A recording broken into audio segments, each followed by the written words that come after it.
অবশেষে সেই 5 যমজ নবজাতককে নিয়ে বাড়ি ফিরলেন মা বাবা। জন্মের পর তাদের 37 দিন কেটেছে চট্টগ্রামের হাসপাতালে। 5 শিশুই ছিল জীবন মৃত্যুর সন্ধিক্ষণে। শেষ পর্যন্ত সুস্থ হওয়ায় হাসি ফুটেছে পরিবারে। এর মধ্যে 2 শিশুর নাম রাখা হয়েছে শরীফ ওসমান হাদি ও আবরার ফাহাদ। ডেন্টিস্টের পরামর্শ নাও নতুন কোলগেট অ্যাক্টিভ সল্ট।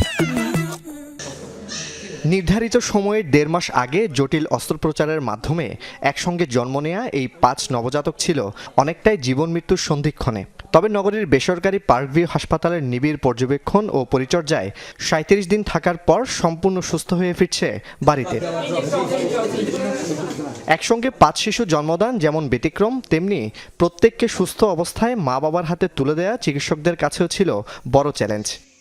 আমার কাছে মিরাকলই মনে হচ্ছে কোনো বাচ্চাটা ইনশাল্লাহ ভালো আছে, আর বাচ্চাটাই মায়ের কোলে দিতে পারছি, বাবা মার কোলে দিতে পারছি, এটার জন্য আল্লাহর কাছে অশেষ ধন্যবাদ। বাচ্চাগুলো আলহামদুলিল্লাহ আমরা আজকে ডিসচার্জ করতেছি। তবে আমরা আজকে ডিসচার্জ মানে আমরা এখানে শেষ না, সাধ্য মধ্যে চেষ্টা করবো যে বাচ্চাগুলি সার্বিক সেবা ট্রিটমেন্ট দেওয়া। টেনশনে ছিলাম যে আমি হয়তো বা 3টা বাঁচাতে পারবো, 2টা বাঁচাতে পারবো না, কিন্তু আল্লাহর কি রহমত, প্রায় 37 দিন পার হয়ে আমরা 5টি বাচ্চাই আমরা বাসায় নিয়ে যেতে পারবো।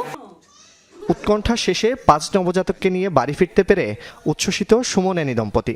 এর মধ্যে 2 ছেলে সন্তানের নামকরণ করেছেন শহীদ শরীফ ওসমান হাদি ও আবরার ফাহাদের নামে।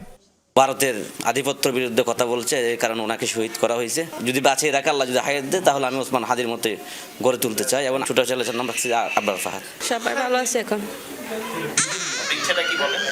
আমার বাচ্চারা সুস্থ থাকে, সেটাই চাই।